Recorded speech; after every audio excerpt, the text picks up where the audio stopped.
Welcome viewers. நேரம் நள்ளிரவு 2 மணி.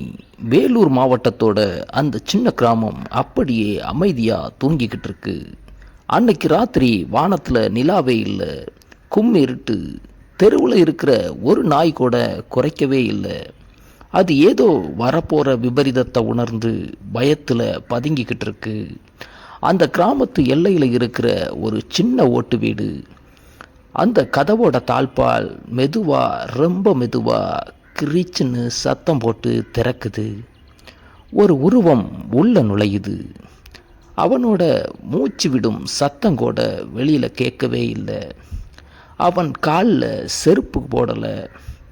வெறும் காலால் அந்த தரை மேலே நடக்கிறப்போ ஒரு சத்தம் கூட வரலை. அவன் நேராக அந்த வீட்டோட ஹாலுக்கு வர்றான். அங்கே தரையில் ஒரு குடும்பமே நிம்மதியாக தூங்கிக்கிட்டு இருக்கு. ஒரு அப்பா, ஒரு அம்மா, அப்புறம் ஒரு சின்ன பொண்ணு. அவன் எதையும் திருட வரல நண்பா. அவன் கையில் இருக்கிறது பணப்பையில் ஒரு கூர்மையான கத்தி. இந்த இருட்டில் யாரோட முகமும் அவனுக்கு தெரியலை. அவன் மெதுவாக தன் பாக்கெட்டில் இருந்து ஒரு தீப்பெட்டியை எடுக்கிறான். ஒரு தீக்குச்சியை உரசுறான்.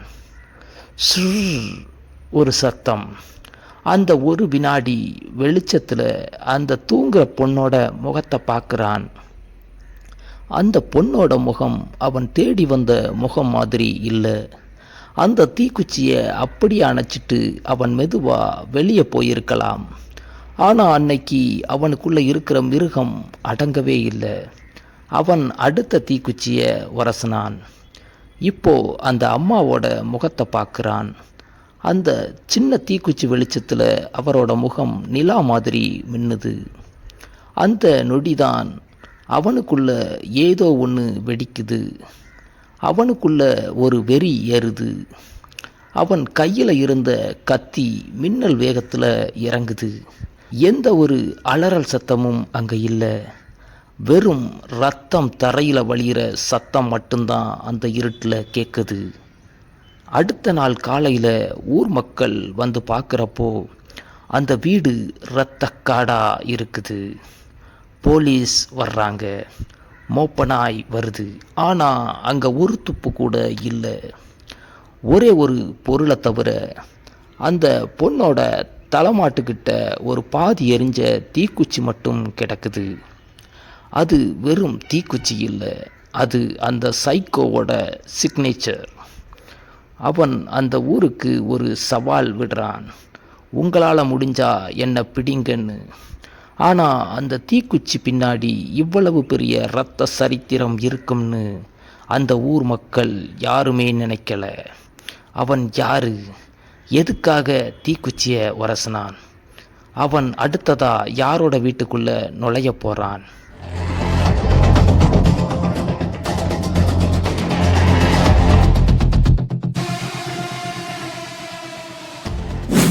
அந்த முதல் கொலை நடந்த அடுத்த நாளே ஆம்பூர் முழுக்க ஒரு காட்டு தீ மாதிரி செய்தி பரவுது. யாருப்பா அவன்? எதுவுமே திருடாமல் ஏன் கொலை பண்ணிட்டு போகிறான்? இதுதான் ஊரில் இருக்கிற எல்லாரோட கேள்வியும். ஆனால் அந்த ஊரில் இருக்கிற பெரியவங்களுக்கு மட்டும் ஏதோ ஒரு விபரீதம் புரிஞ்சது. இது வெறும் கொலை இல்லை, இது ஒரு தொடர் வேட்டையோட ஆரம்பம்னு அவங்க மனசு சொல்லிச்சு. அடுத்த 4 நாள், அந்த 4 நாளில் அந்த ஊரே உருமாறி போச்சு. ராத்திரி 6 மணி ஆனாலே வீதி முழுக்க ஆள் நடமாட்டமே இல்லை. தெருநாய்கள் கூட பயத்தில் ஓடி போய் எங்கேயாவது ஒளிஞ்சுக்கிச்சு. முன்னாடியெல்லாம் திண்ணையில் படுத்து தூங்குற பழக்கம் அந்த ஊர் மக்களுக்கு இருந்துச்சு. ஆனால் இப்போது கதவுக்கு பின்னாடி ஒரு இரும்பு பாரத்தை வச்சு பூட்டிட்டு உள்ளேயே தூங்குற மாதிரி ஆயிருச்சு. செப்டம்பர் 3, 1991 நள்ளிரவு. அதே மாதிரி ஒரு பழைய ஓட்டு வீடு. அந்த வீட்டுக்காரர் ரொம்ப தைரியமானவர்.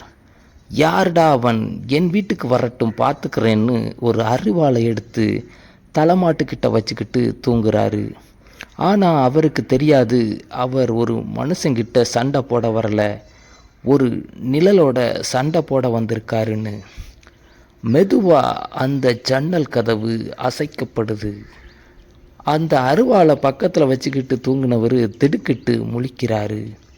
இருட்டில் ஒன்றுமே தெரியலை. அவர் கையை நீட்டி அந்த அருவாளை தேடுறாரு. ஆனால் அங்கே அருவா இல்லை.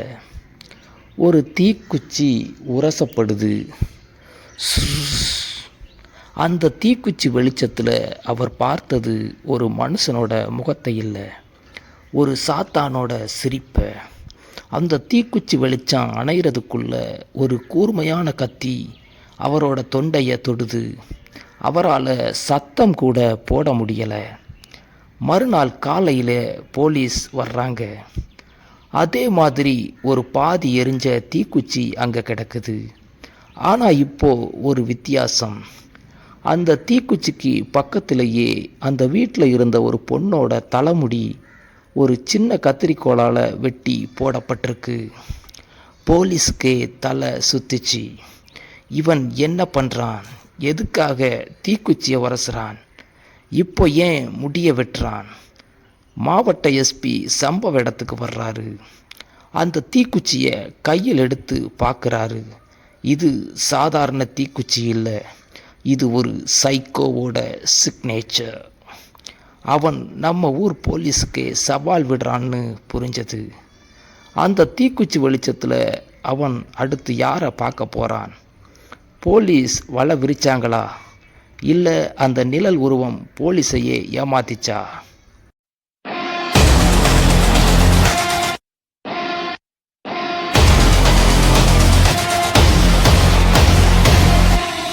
ஊரில் இப்போ போலீஸ் கமிஷனர் ஆஃபீஸில் மீட்டிங் மேலே மீட்டிங் நடக்குது. டிஸ்ட்ரிக்ட் எஸ்பி டேபிளை தட்டுறாரு. எப்படியாவது அந்த தீக்குச்சி கில்லரை பிடிச்சே ஆகணும். ஊர் மக்கள் பயத்தில் போலீஸ் மேலே நம்பிக்கை இழந்துட்டு இருக்காங்கன்னு கத்துறாரு. ஆனால் இங்கே தான் ஒரு பெரிய சிக்கல். அந்த கில்லர் எந்த ஒரு தடயத்தையும் விட்டுட்டு போகலை. கைரேகை இல்லை, கால் தடம் இல்லை. அவன் ஒரு ஆவி மாதிரி வந்துட்டு போகிறான். போலீஸ் ஒரு புது பிளான் போடுறாங்க. யூனிஃபார்ம் போட்டுட்டு போனால் அவன் சிக்க மாட்டான். நாம் அவனாவே மாறணும்னு முடிவு பண்ணுறாங்க. வேலூர் மாவட்டத்தில் இருக்கிற 50க்கும் மேற்பட்ட போலீஸ்காரங்க தங்களோட காக்கி சட்டையை கலத்தி வச்சுட்டு சாதாரண தொழிலாளிகளாக மாறுறாங்க. செப்டம்பர் 8, 1991. சில போலீஸ்காரங்க டீ கடையில் பெஞ்சில் உட்காந்து பேப்பர் படிக்கிற மாதிரி நடிக்கிறாங்க. சில பேர் சைக்கிளில் பால் விற்கிறாங்க. ஆனால் எல்லோரோட கண்ணும் அந்த தெருவோட மூல முடுக்குகளை தேடிக்கிட்டே இருக்கு. அப்போ தான் ஒரு ஹெட் கான்ஸ்டபிளுக்கு ஒரு விசித்திரமான விஷயம் கண்ணில் படுது. அந்த ஊரில் இருக்கிற ஒரு பழைய பெட்டிக்கடை அங்கே ஒருத்தன் வர்றான். அவன் முகத்தில் ஒரு பயமோ பதற்றமோ இல்லை. ரொம்ப நிதானமாக ஒரு தீப்பெட்டியை வாங்குறான். சாதாரணமாக ஒருத்தன் தீப்பெட்டி வாங்கினா அதை பாக்கெட்டில் வச்சுட்டு போவான். ஆனால் இவன் அந்த தீப்பெட்டியை திறந்து ஒரு தீக்குச்சியை எடுத்து லேசாக வருடி பார்க்குறான். அவன் விரல்கள் அந்த தீக்குச்சியை தடவும் போது அவனோட கண்ணில் ஒரு விசித்திரமான மின்னல் தெரியுது. போலீஸ்காரர் மெதுவாக அவன் பின்னாடியே போகிறாரு. அவன் அந்த ஊரில் இருக்கிற ஒரு லெதர் ஃபேக்ட்ரிக்குள்ளே நுழைகிறான். அங்கே அவன் ஒரு சாதாரண தொழிலாளி. அவன் பேர் ஜெயப்பிரகாஷ். போலீஸ் இப்போது அவனை ரகசியமாக நோட்டம் விடுறாங்க. பகலில் அவன் ரொம்ப நல்லவன், யார்கிட்டையும் வம்புக்கு போக மாட்டான். ஆனால் ராத்திரி 10 மணிக்கு மேலே அவன் காணாமல் போயிடுறான். எங்கே தான் போகிறான், என்ன தான் செய்கிறான்னு யாருக்குமே தெரியலை. செப்டம்பர் 12 ராத்திரி போலீஸ் டீம் ஒரு பழைய அம்பாசிடர் காரில் லைட் எதுவும் எரியாமல் மெதுவாக அவன் பின்னாடியே போகிறாங்க. அவன் ஒரு இருட்டு சந்துக்குள்ளே நுழையிறான். அங்கே ஒரு பாழடைஞ்ச கட்டிடம். அவன் உள்ளே போன 5 நிமிஷத்தில் உள்ளே இருந்து ஒரு சின்ன வெளிச்சம் வருது. அவன் அந்த இருட்டில் உட்காந்து தீக்குச்சியை உரசி பார்த்துக்கிட்டு இருக்கான். போலீஸுக்கு ரத்தம் கொதிக்குது. இவன் தான் அவன் அப்படின்னு உறுதி பண்ணுறாங்க. ஆனால் அவசரப்பட்டு இப்போவே பிடிச்சா தப்பிச்சிடுவான். கையும் களவுமா பிடிக்கணும்னு பிளான் போடுறாங்க. அவன் போலீஸ்கிட்ட எப்படி சிக்கினான்? அவன் வாயை திறந்தப்போ சொன்ன முதல் வார்த்தை என்ன?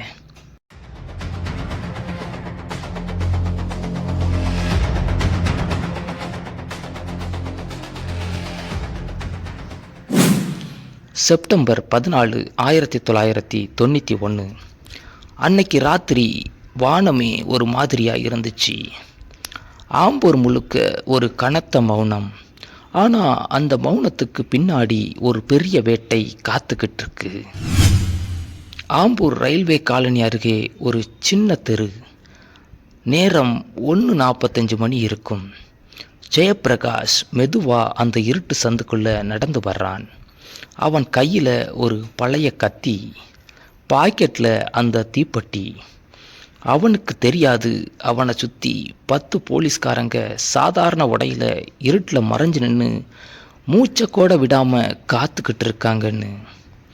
அவன் ஒரு ஓட்டு வீட்டின் பின்கதவை மெதுவாக தள்ளுறான். கதவு லேசாக திறக்குது. அவன் உள்ளே நுழைகிறான். போலீஸ் டீம் அப்படியே ஜன்னல் வழியாக எட்டி பார்க்குறாங்க.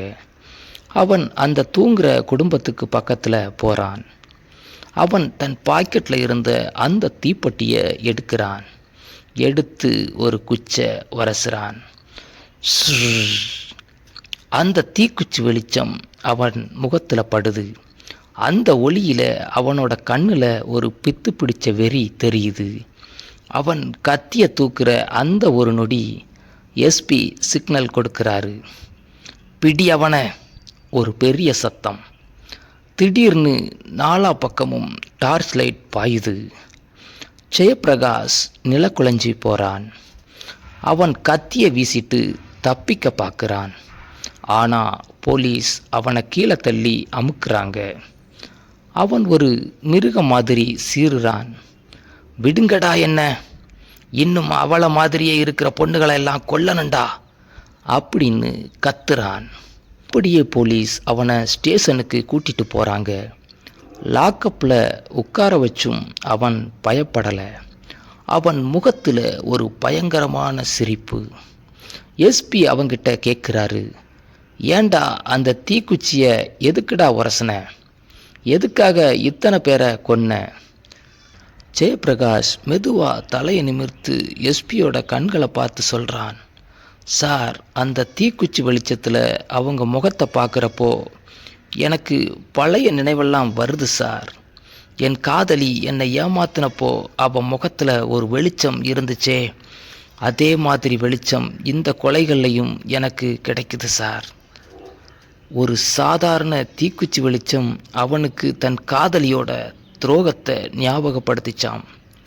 அந்த துரோகத்துக்கு பழிவாங்கத்தான் இத்தனை உயிர்களை எடுத்திருக்கான். விசாரணை இன்னும் முடியலை. அந்த முழுமையான சைக்கோ கொடுத்த வாக்கு மூலம் என்ன? கோர்ட் கொடுத்த அந்த அதிரடியான தீர்ப்பு என்ன?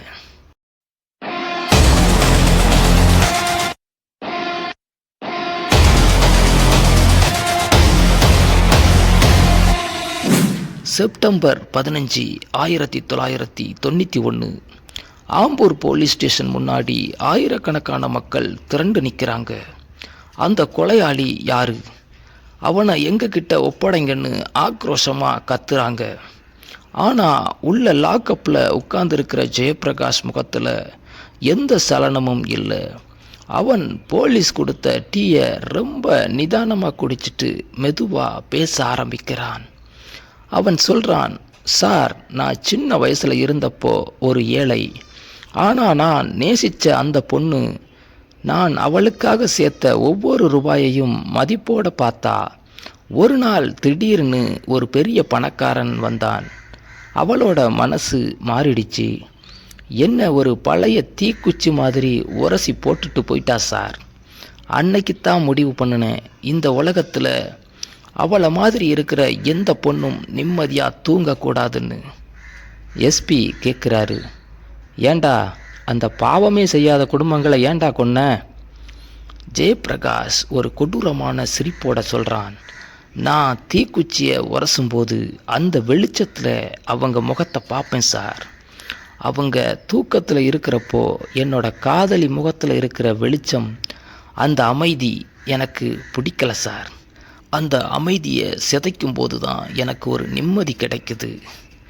இந்த வாக்குமூலத்தை கேட்ட போலீஸுக்கு ரத்தம் கொதிச்சது.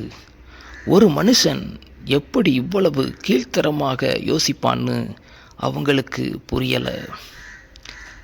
ஜூன் 1992 வேலூர் மாவட்ட நீதிமன்றத்தில் வழக்கு விசாரணைக்கு வருது. ஊரே கோர்ட் வாசல்ல நிற்குது. ஜெயப்பிரகாஷ் கூண்டில் நிற்கிறான். அவனுக்கு ஒரு வருத்தம் கூட இல்லை. சாட்சிகள் அடுக்கப்படுது. அந்த பாதி எரிஞ்ச தீக்குச்சிகள் தான் அவனுக்கு எதிராக பலமான ஆதாரமாக மாறுது. நீதிபதி தீர்ப்பை வாசிக்கிறாரு. இது அரிதிலும் அரிதான ஒரு கொடூரச் செயல். ஒரு சமூகத்தையே பயத்தில் உறைய வைத்த இவனுக்கு மன்னிப்பே கிடையாது, தூக்கு தண்டனை என்று அந்த வார்த்தை கோர்ட்டில் எதிரொலிக்குது. மக்கள் கைதட்டி வரவேற்கிறாங்க. 1990களின் கடைசியில் அவனோட தண்டனை நிறைவேற்றப்படுது. அந்த தீக்குச்சி கில்லர் ஒரு வழியா மண்ணுக்குள்ளே போனான். நண்பா, ஜெயப்பிரகாஷ் செத்துட்டான். ஆம்பூர் மக்கள் இப்போ நிம்மதியாக தூங்குறாங்க. ஆனால் இன்னைக்கும் அந்த பழைய கிராமத்து வீடுகளில் யாராவது தீக்குச்சி உரசுனா ஒரு நிமிஷம் எல்லாரோட இதயமும் படபடத்து அடங்குது. ஏன்னா காயப்பட்ட ஒரு மனசு எப்போ மிருகமாக மாறும்னு யாருக்குமே தெரியாது. உங்கள் வீட்டுக்கு வெளியே இன்னைக்கு யாராவது தீக்குச்சி உரசுனாங்களா? ஜாக்கிரதையாக இருங்க. இருட்டில் எது வேணாலும் ஒளிஞ்சிருக்கலாம். நன்றி. மீண்டும் ஒரு மர்மமான கதையோடு சந்திப்போம்.